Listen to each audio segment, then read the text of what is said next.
Hello everyone, welcome to commerce classes.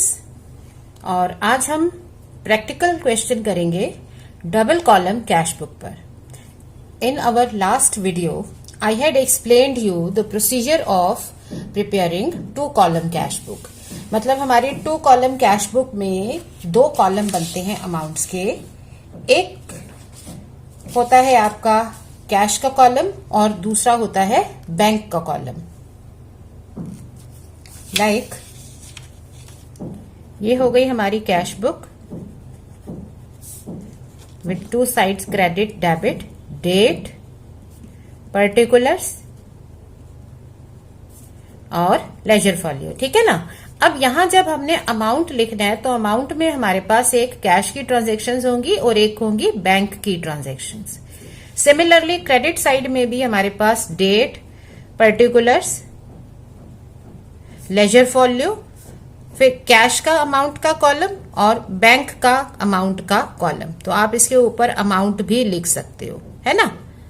ये आपको account बनाने होते हैं। सो इसमें क्या करते हैं, आप हर ट्रांजैक्शन को स्टडी करते हो, उसमें अगर कैश पर इफेक्ट है तो वो कैश कॉलम में लिखा जाएगा और अगर बैंक के बैलेंस पे फर्क पड़ रहा है तो वो बैंक के कॉलम में लिखा जाएगा। इसमें किस तरह की ट्रांजैक्शंस आती हैं और कैसे रिकॉर्डिंग होती है इसका मैंने ब्रीफ इंट्रोडक्शन आपको लास्ट वीडियो में दिया था। अब हम क्या करेंगे, अब हम ट्रांजैक्शन वाइज इसमें रिकॉर्डिंग करके देखेंगे। ठीक है। सो एक एक करके ट्रांजैक्शंस पढ़ते हैं और साथ में रिकॉर्डिंग करते हैं। नाउ बिफोर दैट एक बार ओवरव्यू ले लेते हैं प्रॉब्लम का। सो मार्च 1 2020 मार्च के मंथ की ट्रांजैक्शंस दे रखी हैं। Cash in hand, cash at bank, ये तो बैलेंसेज हो गए, बैलेंस इन द बिगनिंग। सो दोनों ही पॉजिटिव बैलेंसेज होंगे। ऑल्दो बैंक का बैलेंस क्रेडिट भी हो सकता है, बट अगर ऐसा होगा तो हमें गिवन होगा कि बैंक का बैलेंस क्रेडिट है या ये बैंक ओवरड्राफ्ट है, क्योंकि वो एक डिफरेंट केस है। ठीक है। जनरली इनके बैलेंसेस डेबिट होते हैं। Then purchased goods for cash, यहां पर एक स्टार मार्क है। स्टार मार्क यूजुअली आता है जब हमें इसके साथ जीएसटी के रेट बताए होते हैं, जीएसटी की ट्रांजैक्शन होती है। और वैसे भी गुड्स को परचेज करो या गुड्स को सेल करो या आप इनकम लेते हो या आप एक्सपेंसेस देते हो तो उसमें जीएसटी आपका एप्लीकेबल होता है एट गिवन रेट्स। सो परचेजेज है, मोस्ट प्रोबेबली स्टार हमें एक्सप्लेन कर देंगे। अच्छा, अब डिपॉजिटेड इन बैंक, बैंक में पैसा जमा कराया, मतलब आपके हाथ में पैसा है और वो आपने बैंक में जमा करा दिया। ठीक है। तो ये कैश चली जाएगी, बैंक में पैसा आ जाएगा। Cash cell, cash withdrawn from bank for office use, ये इसका रिवर्स हो गया। ये बैंक में जमा करा रहे थे, ये बैंक से निकाल रहे हैं। Then received cash from Damini, allowed discount 100। Received cheque from Nimrat, allowed discount 75। ठीक है ना। अब जैसे यहां पर हमें चेक मिला है निम्रत से, तो जो हमारे चेक होते हैं वो नॉर्मली हम बैंक में डाल देते हैं तो हमारे बैंक में पैसा आता है, क्योंकि इसका प्रोसीजर यही है ना। जब हमें चेक मिला, वो चेक हम बैंक में डिपॉजिट कराएंगे, उसके बाद हमारा बैंक उस दूसरे पर्सन के बैंक के साथ कनेक्ट करके वो हमारे अकाउंट में पैसा लेके आएगा। तो हम ये मान लेते हैं कि बैंक अपना काम खुद से करेगा। तो जब हमने बैंक में पैसा जमा कराने के लिए चेक डाल दिया तो हमारे बैंक में पैसा आ गया, क्योंकि यूजुअली ये आता ही है। अब यहाँ ये निम्रत का चेक हमने अपने पास रखा है या बैंक में जमा कराया है, वो हमें क्वेश्चन पढ़ के देखना पड़ेगा। अगर कुछ नहीं लिखा है इसका मतलब ये चेक बैंक में चला गया है। तो जैसे ही हमें रिसीव हुआ हम उसे बैंक में डाल देंगे, ये हमारी अंडरलाइंग एजम्पशन है। बट अगर क्वेश्चन में इसके अलावा कुछ और दे रखा है तो फिर अकॉर्डिंगली फॉलो करेंगे। मान लो कुछ दिन बाद हमें लिखा है कि निम्रत का चेक हमने बैंक में डिपॉजिट कराया, इसका मतलब अब नहीं कराया था और जब ट्रांजैक्शन दिया तब करा रहे हैं, तो उस टाइम पे ये चेक इन हैंड हो जाएगा और बाद में ये बैंक में जाएगा। Then received post dated cheque from Deepak 15,000, ये 23 मार्च का चेक है। पोस्ट डेटेड का मतलब है चेक कभी मिल गया लेकिन उसकी डेट बाद की है। तो ऐसे चेक्स को हम जो अप्रोप्रिएट इनकी डेट होती है तभी बैंक में डिपॉजिट कराते हैं, क्योंकि उसी के बाद इनसे पैसा मिल सकता है। Cheque receive from Deepak deposited in bank, so Deepak से चेक मिला और बैंक में हमने डिपॉजिट कर दिया, तो ये साथ के साथ ही बैंक में चला गया है। Paid to Dinesh by cheque in full settlement of his account, balance 4000। Dinesh को बैंक के थ्रू, चेक के थ्रू पेमेंट कर रहे हैं, डिस्काउंट मिल गया 200 का। Withdraw from bank for office use, तो पैसा निकाला sold goods to a shop on credit, अब ये क्रेडिट में सेल कर रहे हो तो इसमें तो कैश इन्वॉल्व ही नहीं है, जिसमें कैश इन्वॉल्व नहीं होती है उसको हम बैंक और कैश में नहीं लिखते हैं। तो कैश बुक में सिर्फ कैश और बैंक की ट्रांजैक्शन आएंगी, तो ये ट्रांजैक्शन एज सच इसमें नहीं आएगी।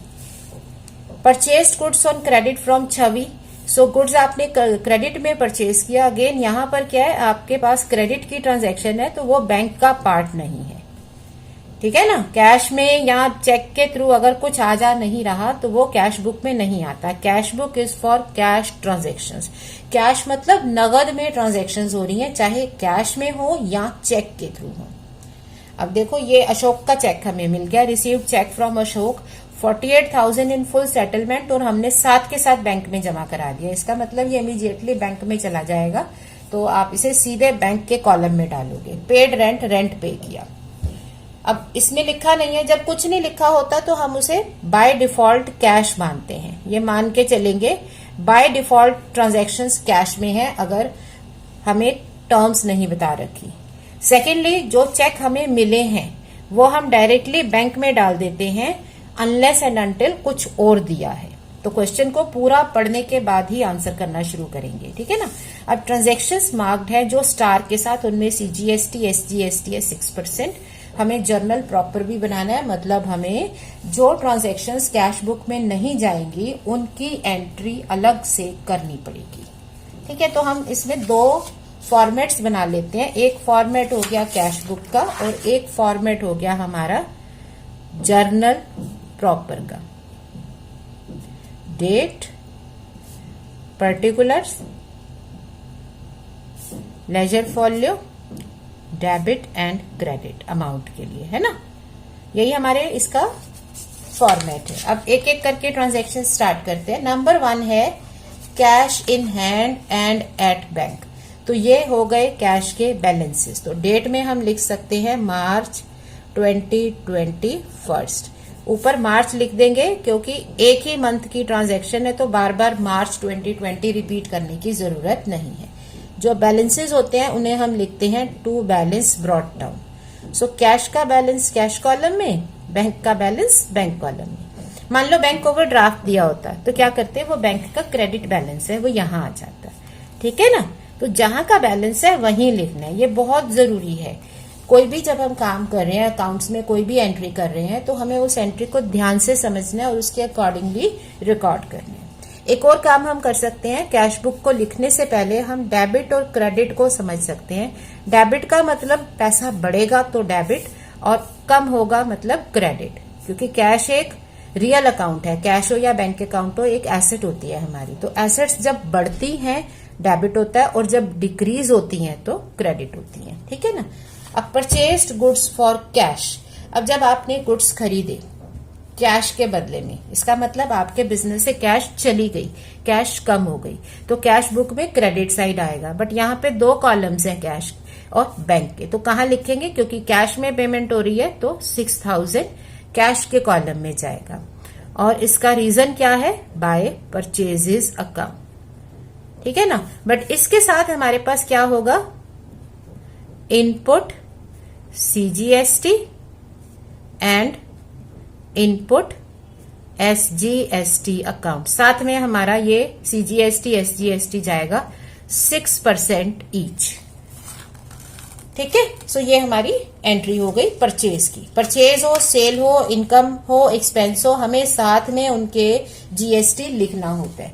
बट सिर्फ पैसे का लेन देन होता है तो उसमें GST नहीं आता। अब जैसे बैंक में पैसा जमा कराया, जब ट्रांजैक्शन कैश और बैंक से ही जुड़ी हो, कैश और बैंक आपस में रिलेटेड है, उस केस को हम कॉन्ट्रा एंट्री कहते हैं, जिसमें हम कैश में से पैसा लेकर बैंक में डिपॉजिट कराते हैं या बैंक से पैसा निकालते हैं ऑफिस के लिए।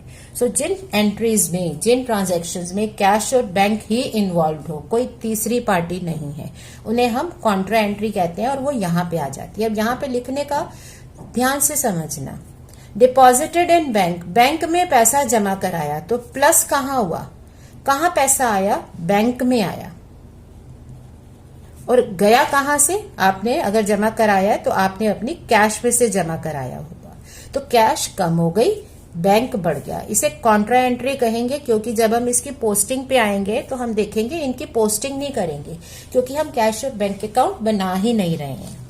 ये कैश बुक ही उसका प्रूफ है, ठीक है ना। यहीं पे वो अकाउंट साथ में बन रहे हैं। तो कैश में क्यों कम हुआ? कैश में कम हो रहा है ना। कैश में क्यों कम हुआ? क्योंकि बैंक में जमा कराया। और बैंक में कैसे आया? क्योंकि कैश से आपने इसे जमा कराया है। तो फिफ्थ को आपका ये एंट्री हो गई। नेक्स्ट है कैश सेल। बहुत जरूरी है, पहले आप अमाउंट फीड करो। कैश में सेल की, इसका मतलब कैश में पैसा आया। तो कैश में पैसा आया, कैश कॉलम में आ जाएगा 10,000। कहां से आया? सेल्स से। सो टू सेल्स अकाउंट, ठीक है, 10,000 आ गया। लेकिन जब भी सेल होती है तो साथ में क्या होता है? Output CGST, output SGST। 6% each है, तो ये भी साथ में आएगा। ऑलराइट। नेक्स्ट है cash withdrawn from bank for office use. Office use के लिए पैसा निकाला बैंक से, तो कहाँ पैसा बढ़ा? प्लस कहाँ हो रहा है? प्लस कैश में हो रहा है या बैंक में हो रहा है? तो जब आप बैंक से पैसा निकाल रहे हो तो बैंक में तो कम होगा, ऑफिस में पैसा आ जाएगा, मतलब ऑफिस में कैश बढ़ गई और बैंक में आपकी कैश कम हो गई, ठीक है ना। तो अब डेट डाल दो 10th को। कैश में पैसा बढ़ गया, बैंक में कम हो गया। बैंक में क्यों कम हुआ? क्योंकि ऑफिस के लिए कैश निकाला।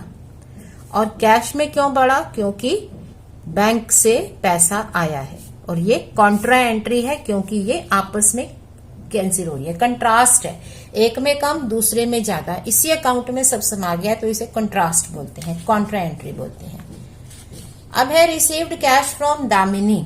दामिनी से पैसा मिला और उसको हमने डिस्काउंट भी अलाउ कर दिया 100 रुपीज का। इसका मतलब उसको शायद हमें 3100 देने थे, क्योंकि ये तो हमें मिला है। तो 3000 हमें मिला है, 100 का डिस्काउंट हो गया। इसका मतलब टोटल में उसका अमाउंट होगा 3100, जिसके अगेंस्ट 3000 वो पे कर रही है आफ्टर डिस्काउंट। तो कैश में पैसा आया, प्लस कहाँ होगा? कैश में, रिसीव्ड कैश। तो कैश में आपका प्लस हो गया, कहां से? दामिनी, ठीक है। तो दामिनी के अकाउंट से हमारे कैश में 3000 बढ़ गया। अब ये जो डिस्काउंट है, डिस्काउंट तो कैश में नहीं हो रहा। डिस्काउंट का मतलब ये डिस्काउंट अलाउ किया है और ये हमारा एक्सपेंडिचर है। सो इसे हमें अलग से रिकॉर्ड करना होगा। मार्च 2020 12th को discount allowed account debit to Damini. Narration होगी being the discount allowed. Entry कैसे की है? एंट्री का जो बेसिक रूल मैंने आपको शुरू में बता दिया था, how to make journal entries, वही याद रखो। डिस्काउंट आपका एक्सपेंडिचर है, तो जब भी एक्सपेंसेस होते हैं वो डेबिट होते हैं। एक्सपेंस डेबिट टू दामिनी, क्योंकि ये वो पर्सन है जो हमें पैसा नहीं देगा, उसका अकाउंट खत्म कर रहे हैं, उसे हमें पैसे नहीं देने हैं, हमने उसे डिस्काउंट दे दिया, ठीक है ना। सो जो आ रहा है वो डेबिट हो गया और जो खत्म हो रहा है वो क्रेडिट हो गया। नेक्स्ट है आपका received cheque from Nimrat allowed discount 75। अब चेक मिला है निम्रत से। सो जब आपको चेक मिलता है, अगर तो वो चेक आप अपने पास रखते हो और बाद में बैंक में जमा कराते हो, तो आप अभी इसको बैंक कॉलम में नहीं लिखोगे, आप बाद में लिखोगे जब डिपॉजिट कराओगे। अभी इसको सिर्फ एंटर करोगे कि ये चेक इन हैंड है, हमारे हाथ में चेक आ गया। बट अगर चेक अभी जमा हो गया साथ के साथ, तो फिर उसे हम सीधे बैंक में डाल देते हैं। अब यहाँ कुछ लिखा नहीं है, आपने आगे क्वेश्चन पढ़ा है, कहीं नहीं लिखा कि ये चेक बैंक में गया। लेकिन एज अ रूल कंपनीज अपने चेक्स को या तो हर रोज या हर दूसरे दिन या वीकली बेसिस पे बैंक में जमा कराती हैं। तो अगर यहाँ नहीं लिखा है, हम ये मान लेंगे कि ये चेक सीधे बैंक में डिपॉजिट हुआ है, ठीक है। ये हमारा बाय डिफॉल्ट रहता है कि अगर हमें क्वेश्चन वाला नहीं बता रहा कि चेक का क्या करना है, तो हम ये खुद मान लेंगे कि वो बैंक में जमा हो गया। तो 15th को आपके बैंक में आ गए 5000 रुपीज। किस से? निम्रत से, ठीक है। निम्रत ने आपके चेक दिया जो आपने बैंक में दे दिया, लेकिन इसका जो डिस्काउंट है वो आ जाएगा आपका जर्नल एंट्री के थ्रू। सो डिस्काउंट अलाउड यहां भी ये हमारा नुकसान हो रहा है ना, क्योंकि वो 5000 दे रही है, 75 डिस्काउंट हमने दिया है। अगर डिस्काउंट ना देते तो वो सारा पैसा देते, इसका मतलब ये हमने उसको डिस्काउंट अलाउ कर लिया, हमने ये एक्सपेंडिचर और लॉस अपने लिए कर लिया। सो ये एज एन एक्सपेंडिचर डेबिट हो गया। और किस सोर्स से आ रहा है? निम्रत से आ रहा है। So being the discount allowed, ये एंट्री हो जाएगी। मैं फिर से एक बार कह दूंगी, जिनको भी जर्नल एंट्रीज में डाउट है, क्लैरिटी है, तो वो मेरे इस लिस्ट में जाके, प्ले लिस्ट में जाके जर्नल एंट्री मेकिंग एक बार समझ लीजिए। ये बहुत आसान प्रोसीजर होता है। अगर अभी एक पार्ट भी समझ में आ गया ना, डेबिट और क्रेडिट में से एक भी समझ में आ गया क्या करना है, तो वो आपका डेबिट या क्रेडिट जो समझ में आया है वो लिख लो। दूसरा इफेक्ट ऑटोमेटिकली क्रेडिट होगा, बिकॉज ये इक्वल एंड ऑपोजिट इफेक्ट होते हैं। अगर एक डेबिट है तो दूसरा इफेक्ट क्रेडिट होगा ही, ठीक है ना। ओके, नेक्स्ट है रिसीव्ड पोस्ट डेटेड चेक। अब आपको दीपक से चेक मिला है, लेकिन ये पोस्ट डेटेड है, मिला है 18th को, बट ये चेक है 23rd का। ये तो बैंक हमारा 23rd से पहले तो कलेक्ट नहीं कर सकता। सो इट इम्प्लाइज कि ये चेक बैंक में नहीं जा सकता अभी, तो इसे आप अपने हाथ में रखोगे, अपने पास रखोगे। सो इस चेक को रिसीव करने की एंट्री क्या होगी? अब ना तो कैश में पैसा आया है, ना बैंक में आया है, क्योंकि ये बैंक में गया ही नहीं है। तो इसकी एंट्री क्या होगी? हमें क्या मिल गया? हमें मिल गया चेक, तो हम उसे लिखेंगे चेक इन हैंड। ठीक है, cheque in hand account debit.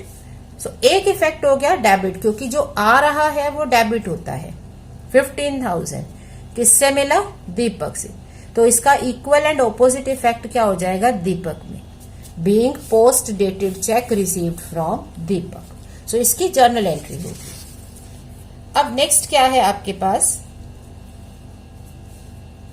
Check received from Deepak deposited in bank. अब जो चेक आपके पास था, दीपक से मिला था, वो आपने बैंक में जमा करा दिया। तो इसका इफेक्ट क्या होगा? आपके बैंक में पैसा बढ़ जाएगा। बैंक में जब पैसा बढ़ता है तो प्लस, तो बैंक में डेबिट साइड में कितना आ जाएगा? दीपक से चेक मिला था 15,000 का, ठीक है, ये मैंने 10 लिखा है, चेक 15 का है। सो 15,000 का अब ये किस अकाउंट से जाएगा? तो क्या ये दीपक के अकाउंट से आ रहा है? नहीं, दीपक से तो पहले ही आ गया था, 18th को हमने लिख दिया था, दीपक से आ गया था। हमने इसे किस अकाउंट में डाला था? चेक इन हैंड में। तो अब ये जो चेक यहां जा रहा है, ये क्या है? ये चेक इन हैंड अकाउंट है। हमें डबल जो है वो रिकॉर्डिंग नहीं करनी है। हम ऑलरेडी दीपक से चेक लेके लिख चुके हैं, तो अब उसका नाम फिर से नहीं आ सकता। अब नाम आएगा चेक इन हैंड का, क्योंकि जब चेक मिला हमने उसे चेक इन हैंड अकाउंट में डाल दिया।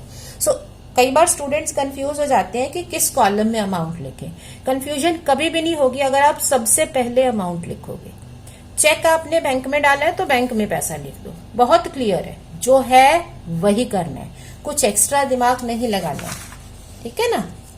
नेक्स्ट है पेड टू दिनेश। अब आप दिनेश को पेमेंट कर रहे हो चेक के through against full settlement of his account 4,000 discount received 200। तो उसका बैलेंस था 4,000, पर 200 के डिस्काउंट के बाद आप उसको चेक से पेमेंट कर रहे हो। किसको? दिनेश को। तो जब आप चेक देते हो, किसी को चेक दोगे, तो आपके बैंक से पैसा निकलेगा, क्योंकि वो चेक अपने बैंक में जमा करा देगा और बैंक आपके बैंक से पैसा वसूल कर लेगा। तो इसका मतलब क्या हो गया? आपके बैंक में कमी हो गई कितने की? 3,800 की। बैलेंस था 4,000, डिस्काउंट आपको मिला 200, इसका मतलब 3,800 का चेक हो गया। तो ये चेक हमारा क्यों आ रहा है? क्योंकि ये हमने दिनेश को दिया है। So by Dinesh 3,800 rupees bank में कम। Withdraw from bank for office use. अब ये तो आपकी कॉन्ट्रा एंट्री है, बैंक से पैसा निकाल लिया, ऑफिस में डाल दिया। Withdrawn from bank for office use, तो बैंक से पैसा निकालो, मतलब बैंक में पैसा कम हो गया। तो बैंक में कमी यहां पर 27 मार्च की। बैंक से निकाला ऑफिस के लिए, तो ऑफिस का मतलब कैश में इंक्रीज हो गया, तो कैश में पैसा आ गया, ठीक है। सो 2 कैश में क्यों आया? क्योंकि बैंक से निकाला है। और बैंक में क्यों कम हुआ? क्योंकि ऑफिस में डाला है, ठीक है। तो बैंक में कैश और कैश में बैंक का नाम। नेक्स्ट है sold goods to Ashok on credit. अब अशोक को क्रेडिट में गुड्स बेच दिए 50,000 की। तो अशोक को अगर आप सेल कर रहे हो, क्रेडिट में कर रहे हो, इसका मतलब इसमें कैश इन्वॉल्व नहीं है, ठीक है ना पैसा आ रहा है ना चेक आ रहा है, क्रेडिट में जा रहा है, तो इसकी एंट्री हमें अलग से करनी होगी। अब सेल की एंट्री क्या होती है,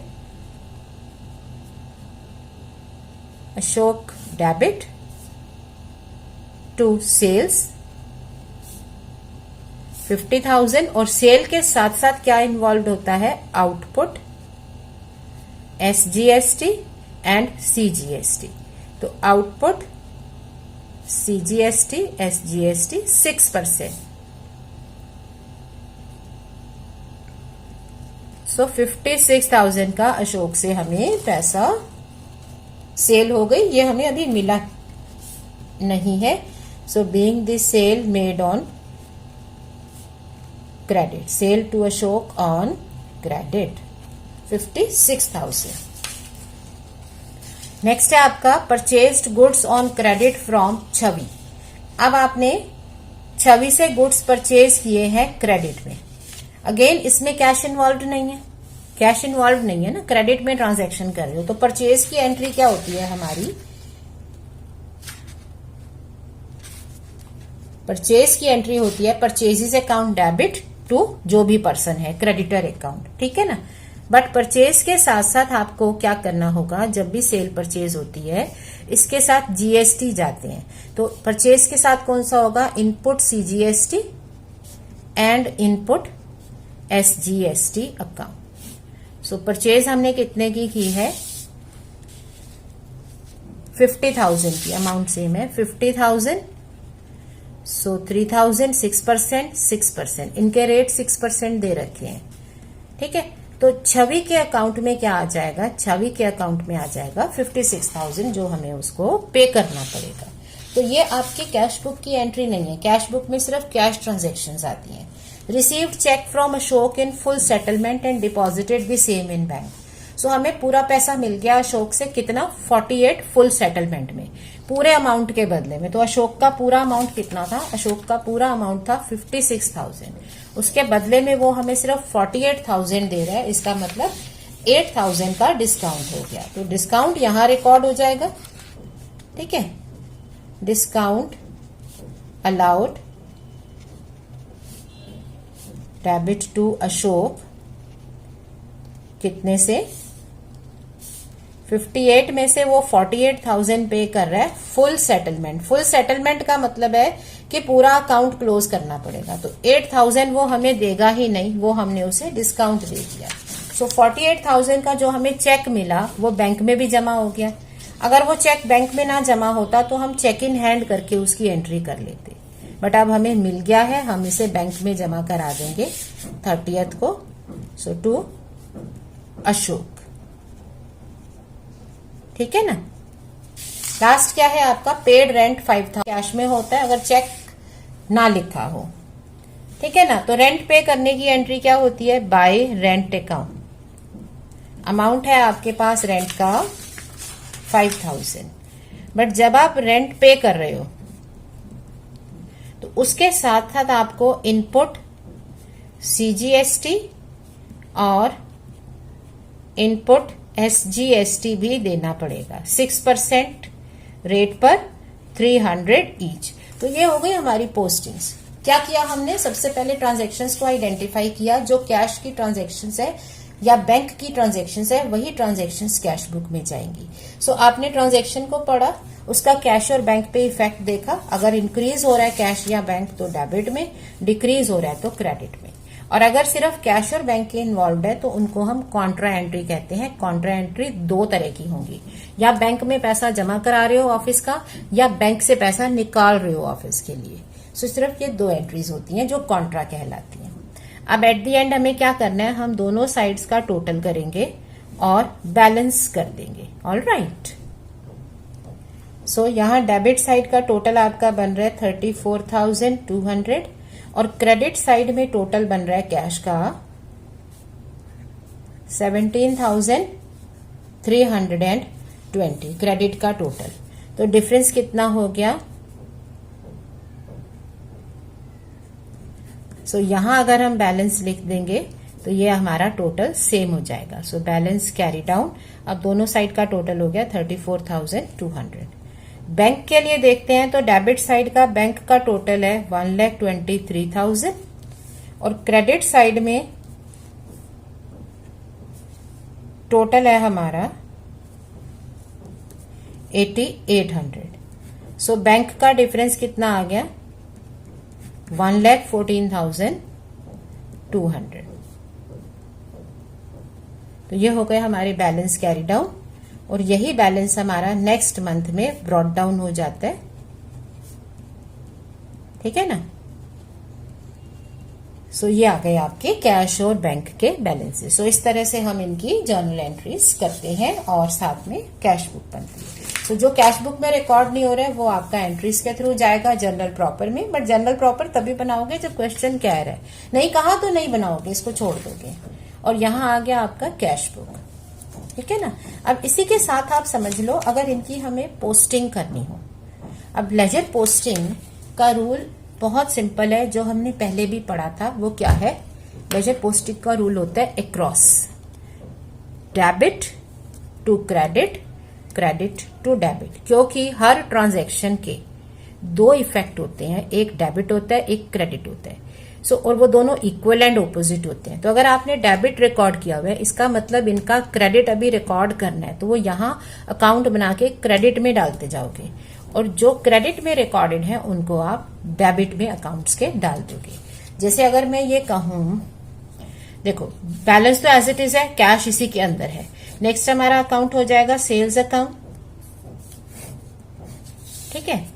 output CGST account, output SGST account, Damini. अब हमें इनके बैलेंसेस बताए नहीं है तो पूरा नहीं बना सकते। Nimrat, cheque in hand account, bank यहां पर ही है, और अशोक का अकाउंट, ये सारे हो गए। अब इनको आपको जब यहां क्रॉस एंट्री करनी है डेबिट से क्रेडिट में, तो क्या होगा, सेल्स, सेल्स यहां कैश के कॉलम में है, तो कैश में सेल हो रही है तो सेल्स के अकाउंट में डेबिट से क्रेडिट में कैसे जाएगा, by cash account 10,000। Output CGST 600 cash से, so by cash account 600। Output SGST by cash account 600। Similarly bank तो कॉन्ट्रा है, यही रह गया, दामिनी 3,000, सो बाय कैश। अब दामिनी के पास पैसा कहां से आ रहा है आपका, कैश में 3,000। इसके बाद अगर हम निम्रत का अकाउंट बनाते हैं तो निम्रत में 5,000 डेबिट से क्रेडिट में जाएगा बाय बैंक अकाउंट, क्योंकि ये बैंक के कॉलम से आ रहा है। अब ये नेक्स्ट है cheque in hand. So cheque in hand debit से क्रेडिट में 15,000 by bank account. Similarly Ashok के अकाउंट में भी जाएगा तो डेबिट से क्रेडिट में जाएगा बाय बैंक अकाउंट 48,000। तो जितने अकाउंट्स हैं वो सारे डेबिट टू क्रेडिट पोस्ट हो जाएंगे। सिमिलरली क्रेडिट से जाएंगे डेबिट में। तो अगर आप परचेजेस अकाउंट बनाते हो तो परचेजेस अकाउंट में ये डेबिट साइड में, क्रेडिट से, ये क्रेडिट है ना, क्रेडिट से ये डेबिट में पोस्ट हो जाएगा टू कैश से पैसा ले रहे हो to cash account. Input CGST, input SGST में क्रेडिट से डेबिट में जाएगा टू कैश अकाउंट। बैंक और कैश कॉन्ट्रा है क्योंकि यहीं पे कंट्रास्टिंग एंट्री है। ठीक है ना, इसकी कंट्रास्टिंग एंट्री यही है। 1 2 3, 1 के अगेंस्ट 1, 2 के अगेंस्ट 2, 3 के अगेंस्ट 3, ये यही है, ये पोस्ट नहीं होती है। उसके बाद आपके पास दिनेश से पैसा आया 3,800, तो आप दिनेश का अकाउंट बनाओगे, क्रेडिट से डेबिट में पोस्टिंग हो जाएगी टू बैंक अकाउंट, ये बैंक कॉलम से आ रहा है। ठीक है। रेंट अकाउंट में जाएगा 5,000 to cash account. Input CGST, input SGST, ये आपका आ जाएगा to cash account, to cash account. So इस तरह से डेबिट टू क्रेडिट पोस्टिंग कर सकते हैं। So this is going to be very easy, बहुत आसान होता है। बट हमें क्या करना है, हमें क्वेश्चन को ध्यान से पढ़ के समझ के फॉलो करना है। सो रट्टे पे मत जाना कि मैं कुछ चीजें रट लूं कि ये वर्ड लिखा हुआ है तो ये डेबिट में आएगा, ये वर्ड क्रेडिट में जाएगा। कोई जरूरत नहीं है, क्योंकि अकाउंट्स क्या है आपका, आपकी जो ट्रांजैक्शंस है ये तो वही ट्रांजैक्शंस है ना जो हम अपने डेली यूज में भी कर रहे हैं, और हमें समझ में आता है कि इस ट्रांजैक्शन का इफेक्ट क्या पड़ रहा है। कैश का इफेक्ट तो बहुत क्लियरली विजिबल होता है। आप अपने आप को बिजनेस की जगह रख के सोचो कि अगर आप ये कर रहे हो तो आपके पैसे पे क्या फर्क पड़ रहा है, कैश पे, बैंक पे। उसी इफेक्ट को ही तो नोट कर रहे हैं। कैश बढ़ रही है, बैंक में पैसा बढ़ रहा है तो डेबिट में कर दो, कम हो रहा है तो क्रेडिट में कर दो।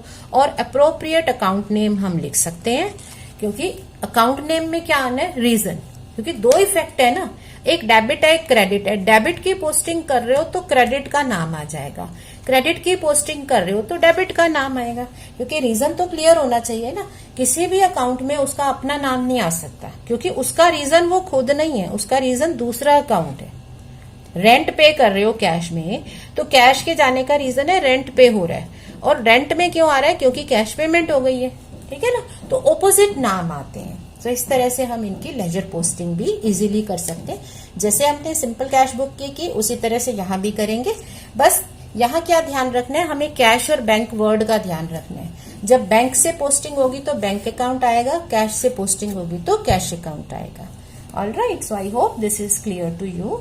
अब हम क्या करेंगे, नेक्स्ट टाइम एक और क्वेश्चन प्रैक्टिस करेंगे डबल कॉलम कैश बुक का, और फिर उसके बाद हम नेक्स्ट टॉपिक पर चलेंगे। That is it for the day. So keep practicing, keep learning, and keep smiling. Thank you.